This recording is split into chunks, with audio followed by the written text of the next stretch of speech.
I'm Mailing Nazar with Family Entourage, and each week we sit down with some of our favorite mompreneurs and man behind the brands and talk to them about how they started their companies, how they balance their personal life, and what they're doing that's new and exciting in their company. This week we have Melissa Gerson of Tranquilo Mat. Melissa, we're so excited to have you with us. Tell us, how did you start your company?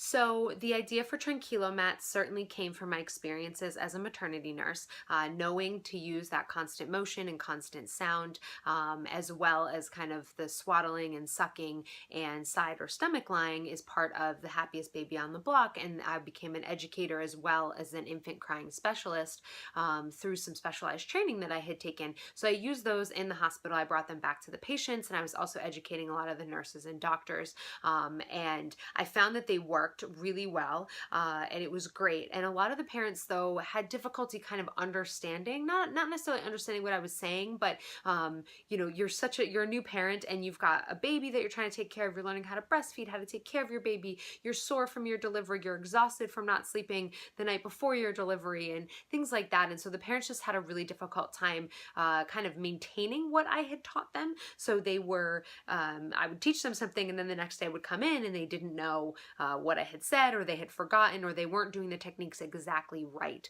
And then specifically one night I was in the nursery and I had 3 different babies that I was trying to soothe, and they were in 3 different settings. So one was in a bassinet, just a standard hospital provided bassinet. Another one was in one of the warmers that was just kind of keeping the baby warm, and undergoing a car seat test in that. So the baby was seated in their car seat and we were testing their oxygen levels while in their car seat to make sure they were safe to go home. And then we had another baby that was in an isolette. So I had 3 babies in 3 different settings, and I couldn't, just put them in the swing. It was already occupied, and my phone was already had the white noise app on, and it was making this loud noise, but it was all the way across the room. So I had these 3 different babies that I was trying to soothe all at once, and I brought them near me, and I took like 2 hands and a foot, and I was like, shh, at top volume, and they all stopped crying, and it was great. But after about 5 minutes, I was completely and utterly exhausted, and that was kind of when I realized what the parents were going through, because I was teaching them these techniques and they were working, but they were already so tired and exhausted and just kind of unable to really learn and focus on what I was teaching them because of everything else that was going on. And so it was at that time, in many ways, just like a lightning bolt. I'd be hard pressed to describe exactly what I was thinking or how I was thinking it, but I knew that there had to be something that could consistently and easily provide parents with the soothing that they needed, using that constant motion and constant sound that just wasn't available in a combined device that was also portable. And it couldn't go, the other products, the swings or vibrating chairs, just can't go in a warmer. They can't go in a car seat. And so having kind of seen that with the 3 different babies that I was trying to soothe, and I couldn't pick them up and I couldn't put them in something else. And that's just how I came up with the idea. Just like I said, just like a lightning bolt type moment. Well, I can't wait to use my Tranquilo Mat with our new little one. But what did you do before you started your company? Before I started Tranquilo Mat, I was working as a maternity nurse in several big Boston area hospitals. Specifically, I was at Tufts Medical Center, and I was working in the nursery, and I was able to do a training with the Department of Public Health in Massachusetts, and I became an infant crying specialist. We were trained during that program in the happiest baby on the block, and I became a happiest baby educator as well as part of that training. And so I learned all about mimicking the constant motion and sound of the womb to calm crying babies. So swaddling is a pretty common one that most hospitals use, and sucking is another one, using a pacifier or breastfeeding. And then specifically the ones that were the most helpful were constant motion and constant sound, so swaying and shushing. And I found that a lot of not only the patients didn't know about these techniques, but as well even the nurses and the doctors. So I was doing a lot of education surrounding how to properly use constant motion and constant sound. I would be rocking the babies as Dr. Karp outlines in his book, The Happiest Baby on the Block, with quite a vigorous motion. Obviously their head is supported and in line with their body, but you are ultimately giving them kind of a pretty active motion with it. And so you're not shaking the baby in any way, but you're actually almost like you're running for the bus, right? You've got your baby in a carrier or in a car seat and you're running for the bus. us. And I was doing that as well as going shh at loud volume right in a baby's ear, which was what Dr. Karp had taught and what I learned in this infant crying specialist course. And yet these doctors and nurses were just, oh my God, what are you doing? You're going to make the baby deaf, or you're going to harm the baby in some way. And so I actually had to present a lot of the research that I had learned in these trainings, not just to the parents, who were actually very willing and interested to receive what I had to tell them, especially because they saw it worked. But I often had to actually educate a lot of the nurses and doctors that I was working with. And ultimately, over the course of about a year and a half, I ended up kind of getting a nickname, and I ended up getting a lot of the fussy babies at night. They kind of called me the baby whisperer, at least my colleagues did.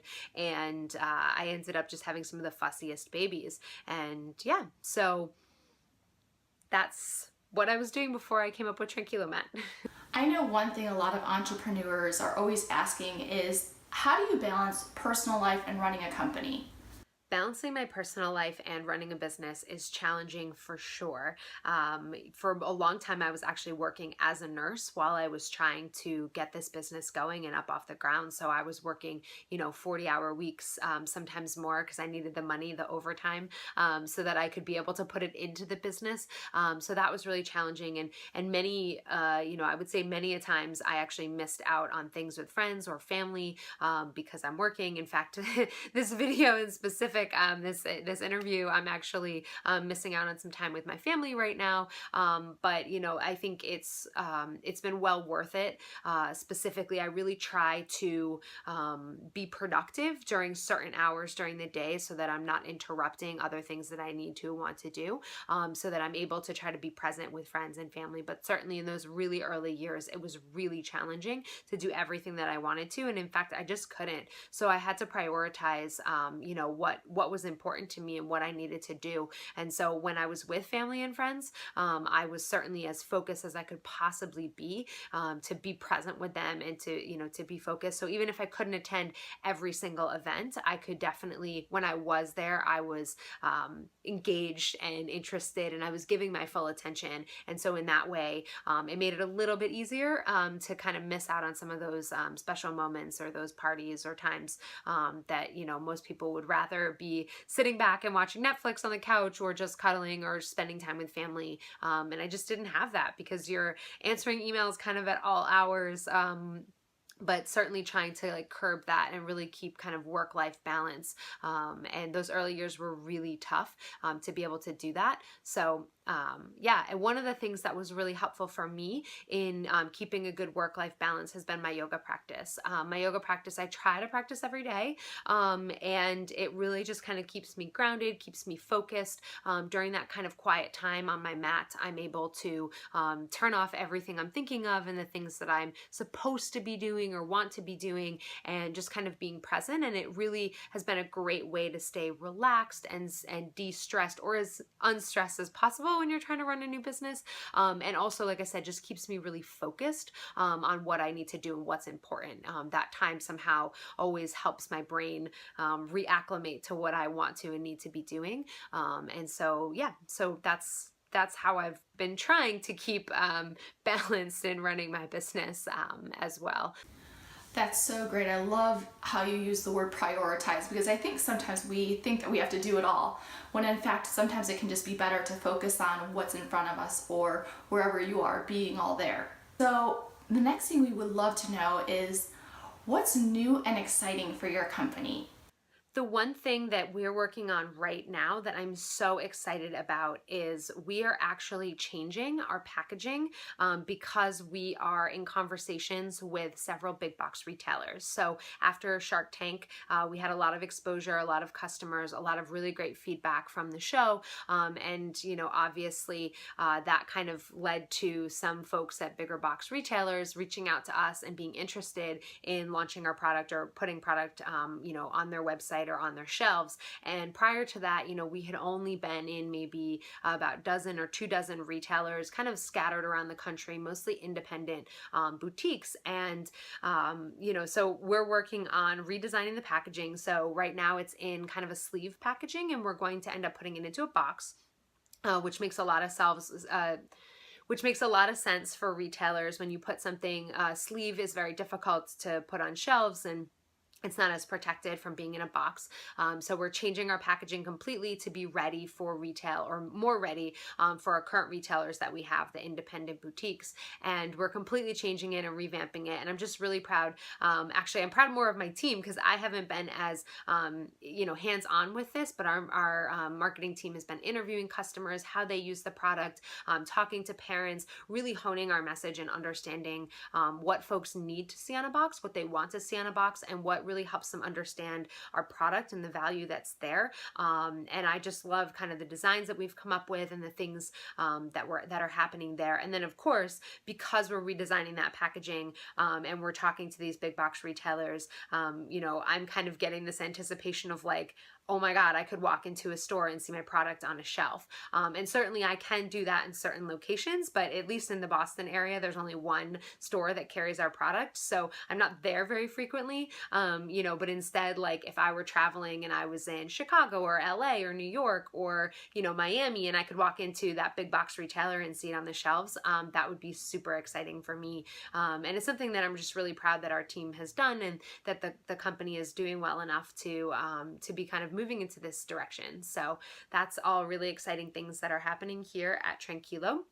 We also just launched a line of decorative covers that I think people have just loved them. We actually have already, I think we launched them like 2 weeks ago, maybe 3, 2 to 4 weeks ago, we launched these covers, and we're already sold out of one of the prints. So, and that was a print that we actually created ourselves, that our graphic designer really helped to get going. And so I think that's just really awesome that we launched a new product and we're already selling out of that product, and that's kind of an add-on to our current product. So so that is what we're up to and what I am super excited to tell folks about. And last, we would love to finish with that nugget or that piece of wisdom that you want to share with other aspiring mompreneurs or entrepreneurs.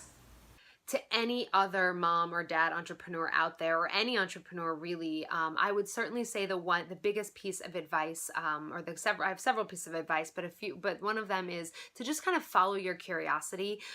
You'll end up finding, as you're kind of going down your path, that certain things in your business are really intriguing to you and keeping you motivated and showing up to your desk or your email, or getting out there in the world, whatever kind of thing that you're doing in the world, whatever kind of entrepreneur you might be. Maybe you have a shop or a product or an online service business, whatever it is, whatever keeps you most engaged and keeps you excited and keeps you asking, well, why, or how can I do that better, is something that you should follow. And that's actually probably the only reason that I was able to kind of get my business out there, was because I just kept having these questions like, well, that's interesting, well, why, well, how can I do this? And I was really intrigued and interested in the problem solving aspect of it. There's so many problems obviously to solve when you're starting a business, and I really found it helpful and easy to keep going and to keep the business rolling, because I was following that curiosity. The other really, really big thing that I would say is kind of ignore the haters, so to speak, and find people who are able to support you. I think it's really challenging a lot of times for our families, especially the people who are really close to us, who care about us the most in many ways, to be neutral in our business and to be neutral in what we're trying to accomplish, because they just want us, they want what's best for us, and they only want us to succeed. They don't want to see us to get hurt. And, obviously being an entrepreneur can be a really risky business. And so I found that I actually needed to kind of only share a fewer amount of things with family and friends, because they just didn't get why I was doing what I was doing. And even in some cases, they're really subtle, like, okay, I guess, like, that sounds cool, and they're just kind of half-heartedly giving you what they think you want to hear, can be really detrimental and make you question what you're doing and why you're doing it. And so I would certainly say to kind of ignore the haters, or ignore people who just aren't really understanding of what you're doing. I think if you're really in touch with what you want to be doing, or what this business is supposed to be, and you're following that curiosity, you know that this is a good thing or a great thing. Like, there are going to be people that just don't see the value in what you're doing and what your business is trying to accomplish, and that's okay. And that's going to help you hone who you pitch to and when you pitch to, or who you're selling to, or who your customer is, and how to speak to them. So you have to talk to everyone in a way. You want to tell them all about your business, but you don't want to let kind of those negative, maybe not negative feedback or negative influences, but you just want you want to just kind of have this, I know what I'm doing and this is a good idea, I'm going to keep going. Because if several people just kind of get in your way, or they're a roadblock, or are constantly questioning you, and you're willing to give up, then, maybe being an entrepreneur isn't for you. But I find that most people who are really drawn to being an entrepreneur are just constantly keep moving forward and keep trying to find a way to, change their product, or to get their product out into the world, regardless of what anyone or anything says. In fact, in one of my experiences, I offered the product, the idea that I had, to the hospital I was working for at the time, because they had a patent office, and they were working with various doctors and other employees, because I was at work. And so I came up with the idea at work. So technically that should have made it their intellectual property. So I actually applied. There was I think it was just one or two people in that particular office, in the patent and trademark office, or intellectual property office, excuse me. And I ended up applying, and I waited a few months, and they ended up getting back to me, and it's not a good idea. We're not interested. It's not patentable. It's not something that would be helpful. And I was so dejected at the time. Honestly, it was probably about 6 months or so before I kind of picked up the ball again and started working on this. But I ultimately had this kind of like really somebody who was just like, absolutely not, this is a bad idea. And I thought they were an expert. But this idea, this concept just kept kind of gnawing at me and bothering me, and it would not let me put it down. Like, I could put it down, but only for a little while, and I would have to pick it back up. And I think that's what a lot of entrepreneurs feel and experience. And if that's what you're experiencing, even if everyone is kind of shutting the door in your face or telling you you're crazy, just keep going, because it is so worth it. So rock on to all of those entrepreneurs, mompreneurs, dadapreneurs out there that are just really busting their butts and making something happen. Well, thank you, Melissa, so much for your time. And remember to head over to familyentourage.com to check out more interviews with your favorite mompreneurs and celebrities. And don't forget, enter our baby shower giveaway. You can win your own Tranquilo Mat.